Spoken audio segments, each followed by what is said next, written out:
Evcol. Happy Hour Outing. Oh, for Christ's sake, sis! Why should I explain this to anyone? It's just something that snuck up on me. It just... Okay, I'll tell you if you keep your mouth shut till I'm done. Promise, Chloe? Chloe? Okay. So, it's last May.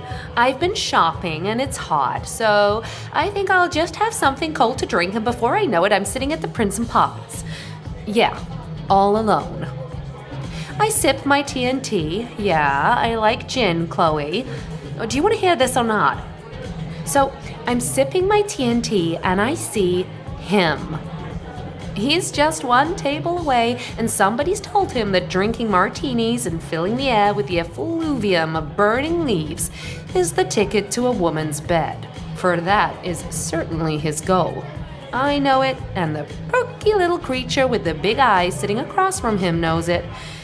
But we're all pretending otherwise, like you do with Jerry. He's telling her about his job. The timeless aphrodisiac.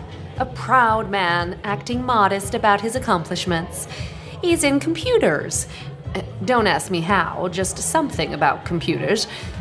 She, of the expensive shoes and purposely raggy hair, widens her eyes a bit at this.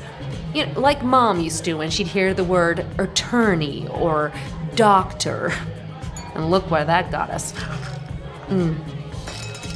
I suspect that the cigars and martinis are part of his single-man mission to prove that not all men in the computer industry are former geeks.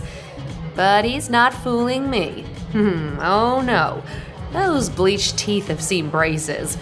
Underneath that tan in a bottle and muscle from a home gym beats the heart of a skinny, buck-toothed boy who fully understands what being at the wrong end of a bully means. She holds her head down so she can seem like she's looking up at him. Remember that one? Her smile is fixed to convey that she knows that deep down all men think all women are bitches, but she's the exception. I doubt it. Something about those cheekbones says she's got a bitch inside her just screaming to come out. Her eyes are a bit glazed over as she calculates how generous he might be and if he's husband potential. You know the score. Typical first date thoughts. Suddenly, as though he's read her mind, he cleverly mentions his recent purchases of a new car, a widescreen TV, and, see that, a home gym.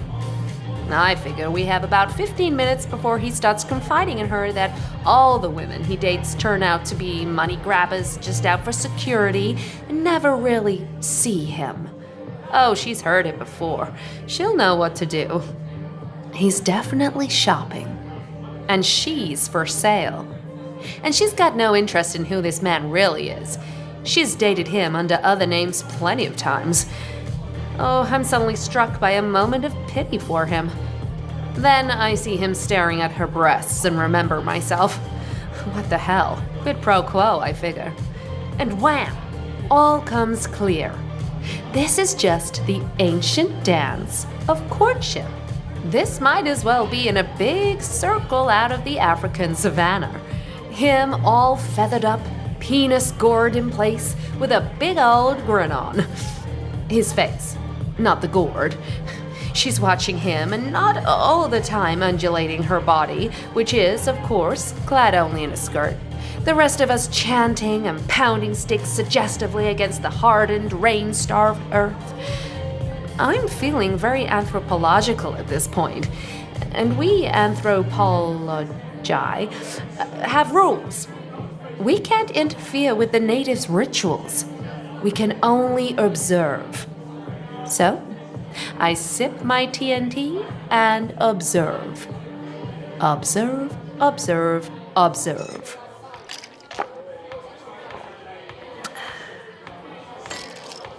Then, I hear the signature beat of I'm the Only One issue from the sound system. At a nearby table are a bunch of 30-something secretary types. Are they still called secretaries these days? Oh well. One whoops and calls to the bartender, "Turn it up, bartend." And she does. I'm seeing more than a few eye rolls from the groups of men who have stopped by for a peaceful beer before heading home. But the secretaries don't give a damn. One yells, "Yeah!" and all four begin bobbing in their seats. No, not bobbing. More like gyrating. Then they start this sing-along. They stumble over the words and laugh and forge on. Then they find themselves when they hit that chorus and begin raising their 99-cent happy hour margaritas in a joyful salute. I look back at my subjects. Her eyes slide toward the secretaries whose faces are animated with a combination of yearning, rage, and determination. She smiles. He grimaces. Under the table, one well-arched foot begins to tap to the rhythm of Melissa's pain.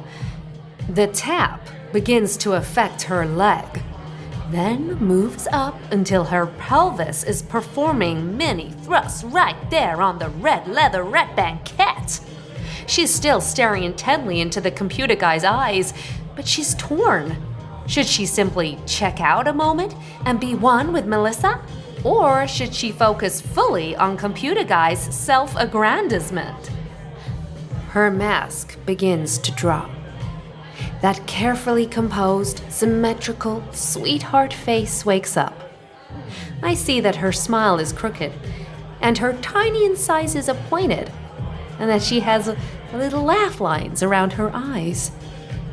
Computer guy's voice rises in an attempt to compete with Melissa. "Oh, you fool," I want to cry. "You can't compete with we who are willing to walk across fire for the object of our passion. Oh, you wouldn't even consider it, would you? You'd send an animated email card or something. You'd pick up a single rose at the 7-Eleven and feel smug about your spontaneity.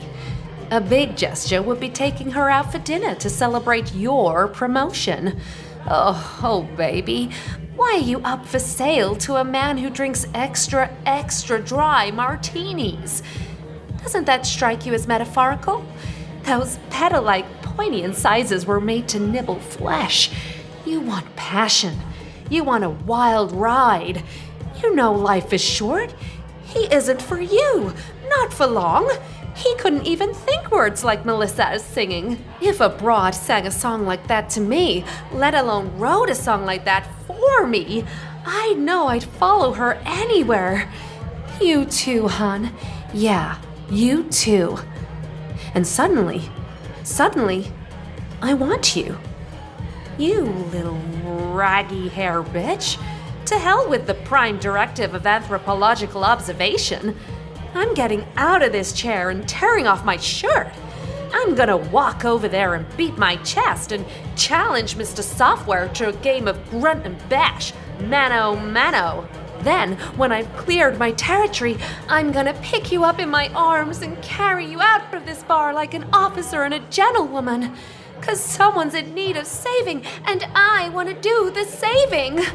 I want to save your inevitable children from crooked teeth and too many toys, and from the inevitable nastiness of the inevitable divorce that will occur after you realize he'll never walk across a fire for anything or anyone, and you inevitably stop being able to pretend to be fascinated, and he inevitably finds someone less tired who says she doesn't mind at all that he smokes cigars in the house.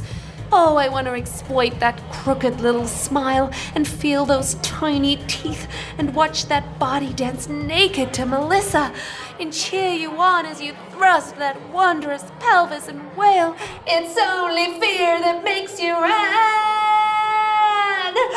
Oh, yes, sirree, Bob.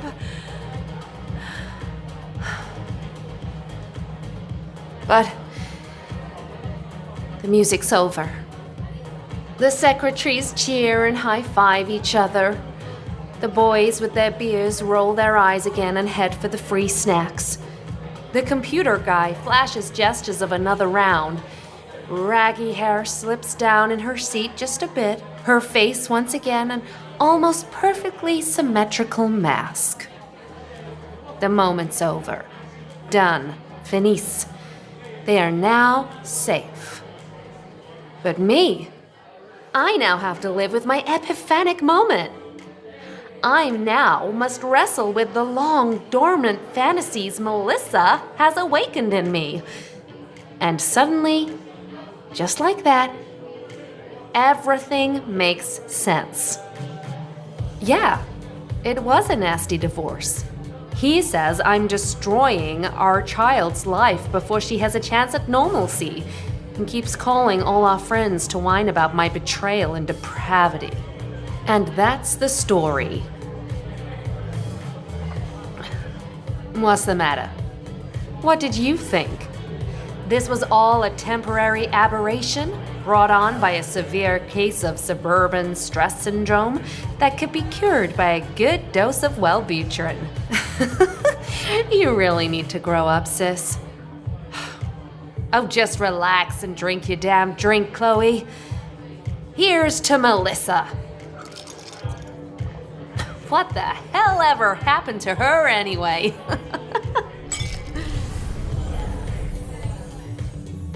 This was an Evcol Entertainment production, a part of the Masquerade series of monologues, featuring the voice talent of Michelle Campbell-Jones, written by L.B. Hamilton, directed and produced by Simon James Collier, soundscape design by Archie Lyon-Maris.